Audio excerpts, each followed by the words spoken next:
Welcome to the Flight Club Podcast, a woman's guide to leaning out. We give you a behind-the-scenes look at business launch and growth through the stories of successful female entrepreneurs. Here's your host, Felina Hansen, founder and CEO of Hera Hub.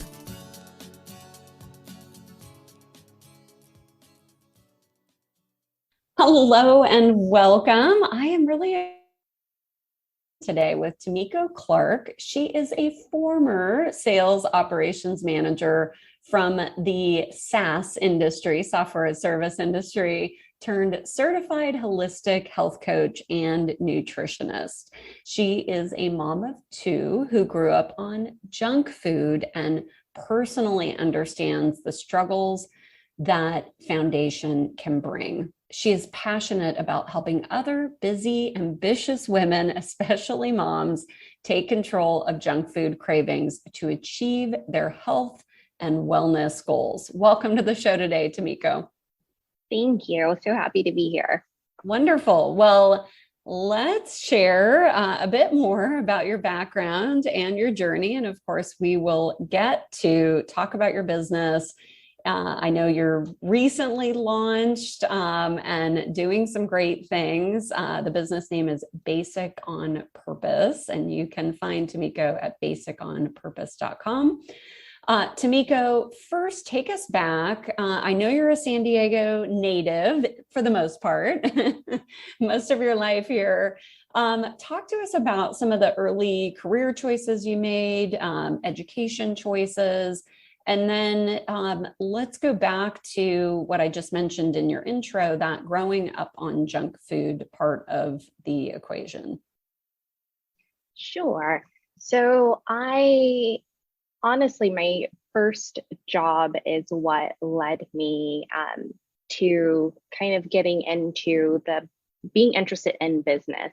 I started out being a store manager at a quick service restaurant in a mall. And when I was a young teenager I got to learn a lot about the back end of business, and I was very interested in it and learning about different teams and the importance of company culture and what a very effective culture can do for a business. And then during that time, or shortly after that, I went to college and I got my bachelor's degree in English. I thought that I was going to go down the journalism route. And once I got kind of in learning more about that, I realized that I enjoyed writing, but really it was more of a personal passion and not really something that I wanted to do as a career.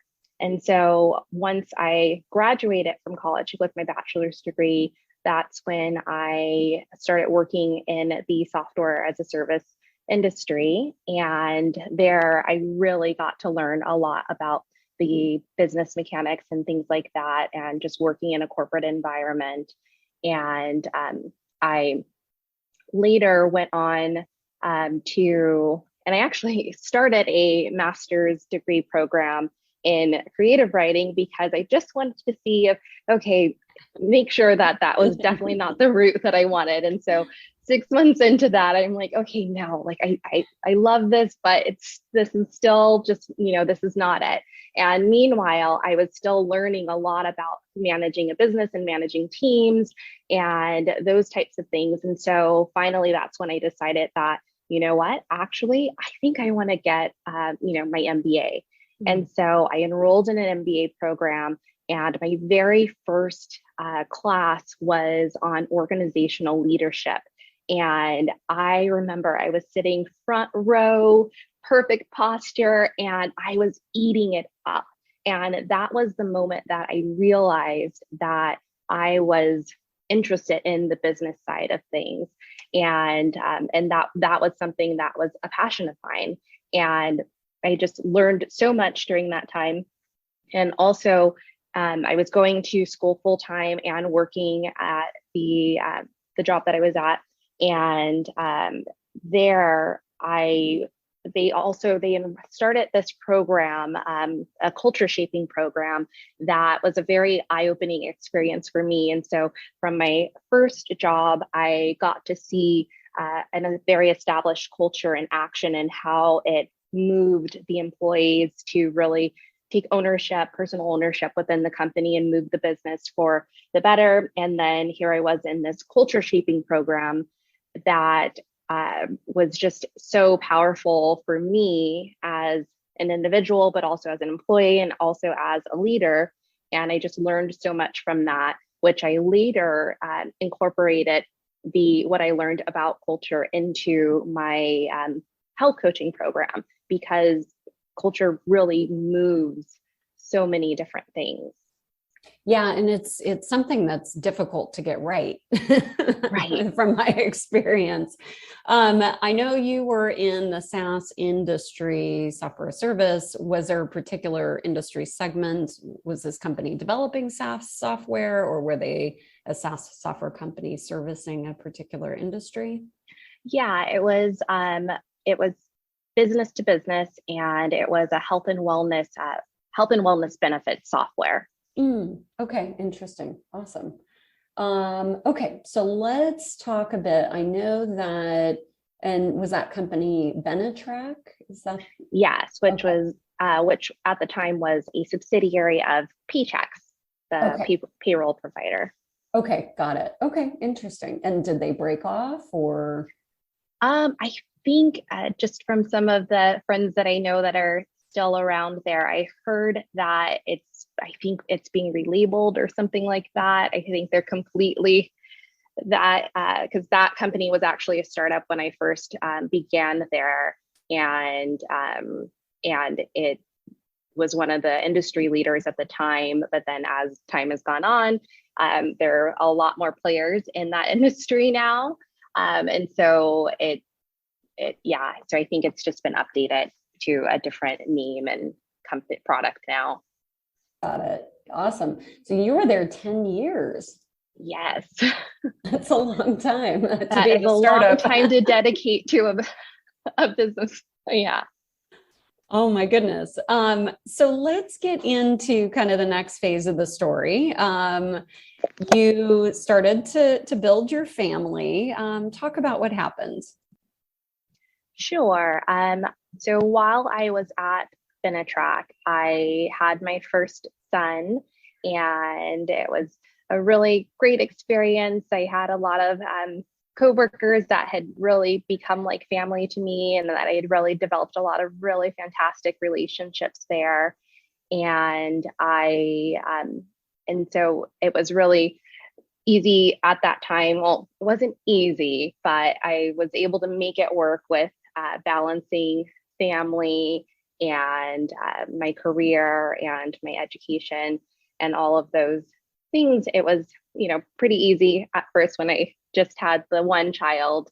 And then when I got to the point of having my second child, that's when things were kind of at that point in my life, and at that point within the company, there were a lot of changes that were happening within the company. A lot of the people that were there around the time when I had my first child, a lot of those people were kind of leaving, because over the span of 10 years, you're going to see a lot of change happening. And I got pregnant for the second time. And then halfway through that pregnancy, I started having some complications with that pregnancy, and there was just a lot more stress because there was a lot of uncertainty about what was going on with the company, and a lot of people that I had grown to really love and enjoy working with were starting to leave, and it was just a very high stress situation. And then on top of that, I had gotten some news about my pregnancy, and that it wasn't that things weren't really looking that good. And then I went in for a checkup one day and found out, during that appointment, that I needed to get admitted to the hospital right away because I was losing, I basically had a premature rupture of membranes, or basically I was losing the amniotic fluid in my womb at that time. And so I had to get admitted to the hospital right away. And during that time, there was just a lot of uncertainty, and I ended up getting an infection while I was in the hospital and had to go in for an emergency C-section. And my daughter was born very early, but we learned that the infection had spread to the placenta. And not to go into too much detail, but basically she only lived for 1 day. Had the infection not crossed the placenta, then I would have, she would still be here today. And so one of the really eye-opening experiences for me was while I'm there fighting for my life and I've just lost my daughter, I got a phone call from a fellow coworker who was new and trying to establish his name, and he was calling me to ask me where a report was. And that was just kind of one of those eye-opening experiences. Gosh, I can't, as you say this, I just can't even imagine the insensitivity that a human being could have. I mean, that's just crazy. Yeah. I'm so sorry that happened, Tameeko. No worries. But it sounds like it, set you on a different path. Yes, definitely. And so it made me start rethinking things. And when I got back to the office after my leave, I still just didn't really feel, things just felt very strange and weird and just very, very uncomfortable. I would come into work super early when there was nobody there, and so that I could try to catch up. And it was just, and I remember being in that moment of, I've been with this company for 10 years and I've literally given it my blood, sweat, and tears and so much passion towards this company. And here I am in my darkest hour. And I felt so alone. And not that a business or a company needs to, be there for you during those times, but you want a little bit of sensitivity and you want a little bit of, empathy perhaps. But I didn't really have that. And so it just really had me rethinking things about what direction I wanted to take. And then so shortly after I returned, it was the holiday season.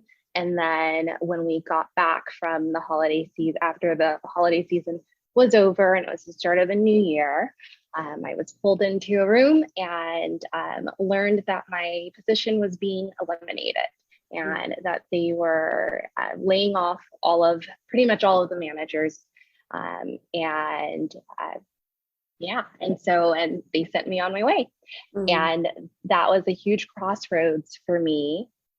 And that even though it was really challenging and difficult, it was something that I know needed to happen for my future life path.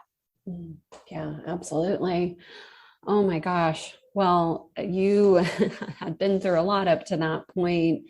And the story of, companies not, being understanding and valuing their employees, unfortunately, is an all too common story. And I hear these stories all the time, not only in this podcast, but day to day here at Hera Hub. And, it's just shocking to me, especially even now today, with such a tight labor market, companies still, I hear, are not getting it. And thus, the great resignation and over a third of people who have resigned over the last, 20 months have left to start their own business, because I hear this all the time from women, especially. It's like, I need to be, in an environment that's healthy and that where I'm valued. And a lot of times that means starting your own business. So what led you then to start the business that you have now? What was that decision?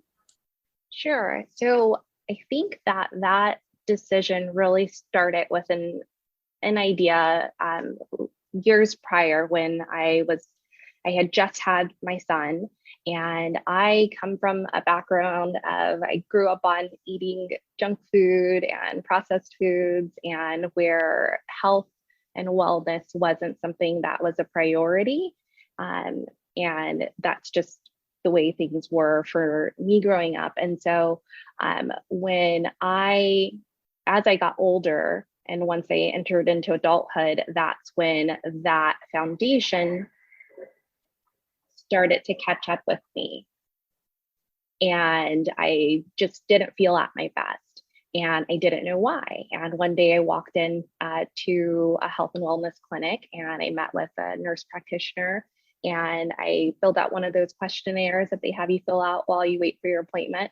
And I said, "Oh, I don't know what's going on with me. I just don't feel at my best. I'm having all of these issues. I don't know what's going on. I think there's something wrong with me." And she just looked at me and she said, "Well, my dear, look at your lifestyle choices. The reason that you're feeling like this is because you're not making, the best lifestyle decisions." And, and she was right. I wasn't living my best life, and I wasn't feeling my best because I wasn't putting my health and wellness first. And so that was kind of when the seed was planted for me. And I struggled for years trying to figure out how to do that. But because I didn't really have anyone modeling that for me, and I didn't really have that example, I struggled for so many years, and so much longer than I needed to than I would have if I had some support or guidance on how to, get out of the whole junk food cravings and that conditioning. And so, but it wasn't until after I had my son that a fire was lit under me to really get super serious about it. Because now that I had a son, I had this person where, okay, I don't want to repeat this cycle for him. I don't want him to struggle for years in the way that I did, trying to figure things out, trying to reverse, preconditioning and how we eat and how we care about our health and wellness. And so I want to set a great example. And so that's really what started things for me. And just really, that's when the passion was ignited for me. And I made it a point to make sure that I was raising him with healthy habits in mind. And one of the things that truly led me to this business path is whenever I would talk to other moms about what I was doing with my son, and just, making sure that he's eating healthy and that we're not giving him things, like candy and things that are heavily processed, and the refined sugars and refined carbs and all of those things. One thing that I noticed every single time that I would talk to other moms is they would tell me about, if they had older children, man, that's what I really wanted. But it was so hard because other people did it. I didn't have anyone who supported that. And it was so challenging. And that's when the idea was truly planted for me that I want to help other moms be able to create a health wealth legacy for their children. And I want to be able to help support them, because it is challenging, because we live in a junk food world, and it's really hard navigating that with kids. Yeah, absolutely. And, their peer group and, what their friends are getting from their parents, if you've got a carpool situation and that mom is swinging through McDonald's on the way home, for all the kids kind of thing. I mean, that can be tricky to navigate, I'm sure. You're a certified holistic nutritionist. Talk a bit about the business, how you work. Absolutely. So I believe that most moms, there's so much information that's out there, and most people in general get how to be healthy, and they know, well, I need to eat right and exercise.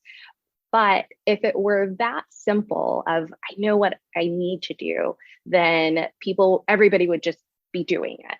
But one of the things that I firmly believe is that the reason that we're not all doing it is because we have all of this preconditioning. It's part of the culture that's out there to eat the things that are convenient, eat the things that are cheaper, eat the things that are just, right there and in your face. And, and you develop these cravings for these things. And so it makes it very challenging to kind of stick with it, because there's just so much in your face that is pretty much the opposite. So I believe in just focusing on 3 different areas. And so you have to start with your mindset and your thought habits, and just internally, just reconditioning your thought habits, reconditioning your taste buds, and getting really your mind right. And then the second thing would be just setting up an environment and making things sticky and making it easy for you to stick with the lifestyle that you want to live.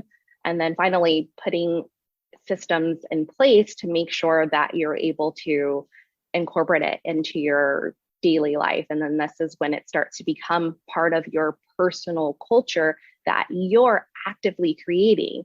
And this is where my background and my interest in, the power of a culture to make intentional change for something. I think that it applies in business, and it also applies to our personal lives.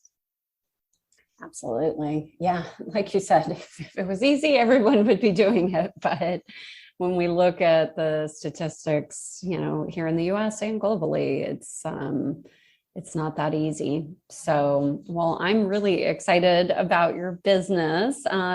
I know that you've been here at Hera Hub working very hard, getting launched. You have a webinar, is that right? I do. I have a webinar that is it's on demand, and it's structured like a workshop, so you can work alongside as you're viewing the webinar. Awesome. And then as you continue to launch the business, will you be doing group work, one-on-one work? What typically is going to be the way you work in the business?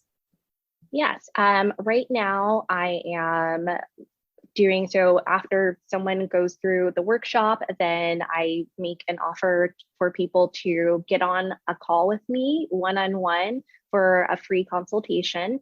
And then anyone who wants to work with me going forward, I offer one-on-one private health coaching.